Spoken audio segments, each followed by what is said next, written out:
stick around and I show you why this column looks way different than this column, even though it's for the same house.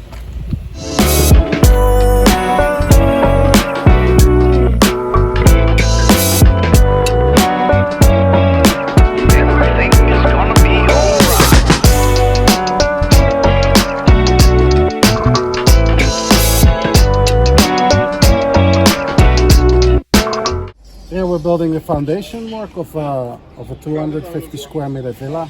In consideration with the client, we decided to lift the upper part of the house and the lower the back part a bit. So because this whole terrain is a bit on an elevation. So tell me, if you don't mind, like how did this client find you? How did he find you? And oh well, he found me. Actually via the YouTube videos that I have online, and then he contacted me and said, "Oh, can you maybe show me around and how do you do this and how do you do that?" We've been talking for more than a year. Really? Yeah, more than a year. Like, what do you think made the final decision that he chose to go with you? I think the final decision was when I showed him my work at Calvin's house, and it's pretty impressive. And basically, what you don't see, the amount of finesse that's in the concrete work, which people over here call bruto, like brute works, because they're accustomed to making it all look nice afterwards. But I'll try to make it look nice from the get-go. I am proud of my work, so a lot of people, they are afraid to show their work because there's all kind of problems going on. But Right. I'm proud of my work and I like to show it. And Right. that's really what sells me. Nice. Yeah. So what would be your biggest warning or warning to tell other people? Say somebody's watching this video right now and they're worried, okay, I want to build a house in Dominican Republic or in Samana, Las Terrenas, and I'm worried that fill in the blank. Like, what are they worried about, and how do you? Well, worried that you got a bad work done, bad construction, which will result in problems after you get your key. And to counter that, I would suggest to make sure that your payment schedules are in order with the progress of the work, so you don't get any surprises that way.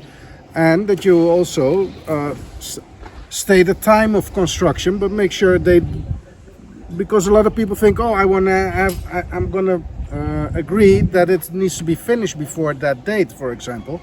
But you should also do it the other way around. You say you have to take at least that amount of time for my construction, because all your columns, your foundation, everything needs its time to cure.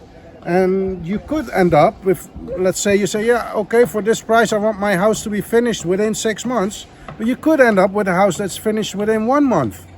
Right. And that's also not what you want. But they say, yeah. So you're saying they'll let the client speed it along in an unsafe or unhealthy manner, basically. Yeah, they can just put an army of unskilled labor on something. They come like ants on a mountain, and then after 1 month you got some form of construction. Yeah. Right. And that's what they do here a lot. A lot, yeah, because there's work all over the place. So people just want to finish to get on to the next one. Yeah. So generally speaking, how much more does it cost to hire DutchCraft builders and have my house built the right way, as opposed to me going hiring, I like to think that I'm pretty competitive price-wise. It's just that I cannot compete with people that expect a house to be built in a month, and well, we are also increasing our build speed, but not at the cost of quality. But price-wise, I think I'm pretty competitive with every other builder. Mm-hmm. Yeah, it's not that we're like way out of price range. That's good because of quality. No, I love to hear that. I look for my profit in a smart way of working and efficiency with our materials. That's where I also, because I work with such straight lines, like maybe you can see from here. If you walk by, you see it's all perfectly aligned, already out of the ground. Now, this means that afterwards, when we're going to plaster the house, I I can plaster the whole thing with just a thin layer of plaster. Well, I'll show you over there what they did at the wall. You get like 2 inches of plaster just to be able to make it look nice. Okay, But that's all material. Somebody got to pay it. right. So what you're saying is when they don't make the walls right, for example, this is just one of a million different things. When they don't make this straight, they got to come in with plaster, basically, and fill in the mistakes to make it look nice. Yeah, that's right. Yeah. So if it's a little bit this way, you got like an inch of plaster on the other side of the house. Yeah. Yeah. So for instance, you look at this wall, it looks nice, right? It looks pretty nice, straight, and it is for the eye. But if you come closer, you see how they achieve these results. Look at this. This is like 2 inches of plaster only here, but this is like closer to 3 inches of plaster.